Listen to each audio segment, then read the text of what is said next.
All right, good afternoon. Welcome back to WICR's special Election Day coverage. I'm Matt Ooh. Ricker, and joining me now is Angelica Bogdani.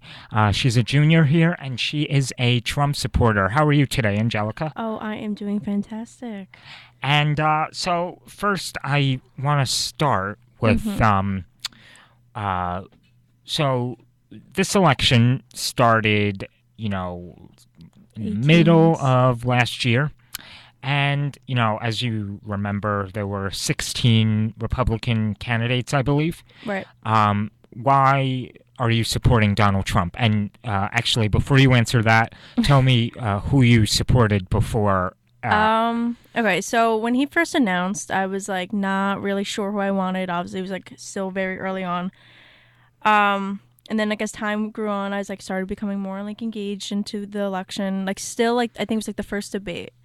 And I was like, okay, like I think that I like Donald Trump. Like I still like was between like him and Cruz, and then the Paris attacks happened in November. I think that Mhm. was like last November, Yeah. and I was like 100% on Trump. I was like, so, and like he said like the ban on Islam and everything, and like I was so like defending him. I remember being on Twitter and like not knowing like I remember it was like just like I now like I kind of have like a lot of people that I follow like related to politics, but like I just started tweeting about politics like and it was just like my friends from my on my Twitter account, and now like I just tweet about politics 24/7. Like I don't care anymore.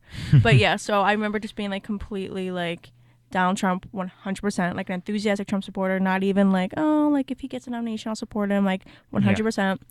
Then I started doing like the radio show and stuff, and I started like really getting into it, and yeah, so stuff like that. But I mean beforehand, like before, like not to even compare him to Hillary Clinton, why I support Donald Trump early on is because he's really going to be the only one to shake up things in Washington. And like you could, it's not Republican versus Democrat for me. It really is the ruling class versus the American people, and that becomes more and more evident every day when you see what's happening with the media. And it's not just a bias; it's not a liberal bias. We're not talking about bias. We're talking about deliberate lying, deliberate cheating, hoaxing, and we see it every day. And WikiLeaks is showing us every day something new, and we're being distracted by completely like five different sideshows that Hillary is throwing out there because she doesn't want you to know what's really happening. But it's really that like I said it on my social media yesterday, like this 18 months has been crazy, and like I realized that this wasn't just a presidential race, it was a movement, and it meant something, and it was alive before Trump ran. I think he like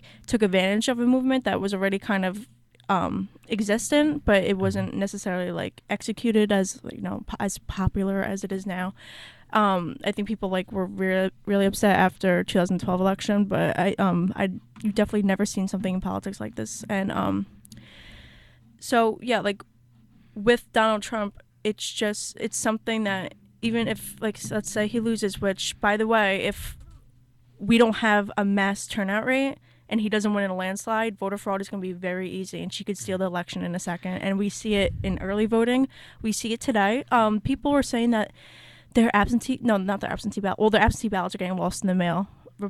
Registered Republicans, by the way, but people today in New York were like waiting in line for hours and something wasn't working or something, so people were getting offline, not enthusiastic, which is why I think Trump has more of an advantage because he has more of a that enthusiasm towards his campaign. And I think yeah, some people are voting just against Hillary, but people really do love Donald Trump's ideas and they're so excited for change. And with Hillary, it's really like Donald Trump's a racist, I'm scared, dangerous, so I'm just gonna go towards Hillary. So I think that enthusiasm will help him when people are waiting online and you see like who waits outside in the cold, and Yeah. for his rallies like 5,000 people will be outside just clapping, like seeing like his plane come down, and they'll wait outside the whole entire time where she can't even hit like 10,000 at her rallies. It's really like remarkable what's happening, and that's why the people are like kind of like confused with the polling. Like Yeah. I think it's like a legitimate concern. I mean, we know that they're oversampling Democrats. It's 100% proven, but I don't want to take too much into the polling and say completely disregard it, because Yeah. you really, if she's going to It can cheat, change. it could change. And if she's cheating again, if she took the election from Bernie Sanders, she could take the election from Trump. So I don't want Um. Okay. Yeah. So that's a very interesting monologue. No, but really good points there. So I pulled up the electoral map from RealClearPolitics.com, Okay. and as we're looking right now, Texas is definitely has always historically been Republicans. That's 38 electoral votes. California, that's a big Democratic prize. That's 55. But currently, right now, Donald Trump has, Hillary Clinton has 203 electoral votes, and Trump has 164 Right. with 171 toss-ups. Now, I heard, I think this morning, that he's leading in Ohio, Yeah, he is. which is a swing state, and there's 13 swing states this time around, which is really interesting because usually we don't have this this many swing states. We have Nevada, Arizona, New Mexico, Colorado, Iowa, Michigan, which is really rare, Georgia, Florida, North Carolina, Virginia, Pennsylvania, Ohio, New Hampshire, and Maine. So it'll be very interesting to see how it turns out in this election. And looking at a recent poll, it shows that Clinton is 46.4 and Trump is 46.6. Which is really interesting. Florida, They're neck and neck in Florida. It's crazy. So that's going to be. We're gonna have another Bush and Gore. It's gonna be down to it's quite possible. I mean, because unless she just steals it completely, which is actually the Clinton crime family wouldn't surprise me. But with the whole Bush and Gore thing, as for those of you that don't know, back in the 2000 election, the Florida votes got all messed up, and though Bush got the popular vote, there was some sort of issue with the Electoral College and something like that, and it turns out Bush won Florida. It was like one of the machines, or they used to have this. Yeah, the little pieces of paper, I believe, that got all messed up, and turns out that Bush won the election then. So it'll be interesting to see that. But as you know, New York is 29 electoral votes. That always goes to the Democrats. My little naive brain thought, oh, maybe Trump could take New York. I remember back in the primaries, but I don't think that could happen. But it just, I don't know. Yeah. But then Reagan was 12 points behind Carter, and then he had a massive landslide, including New York. So who knows?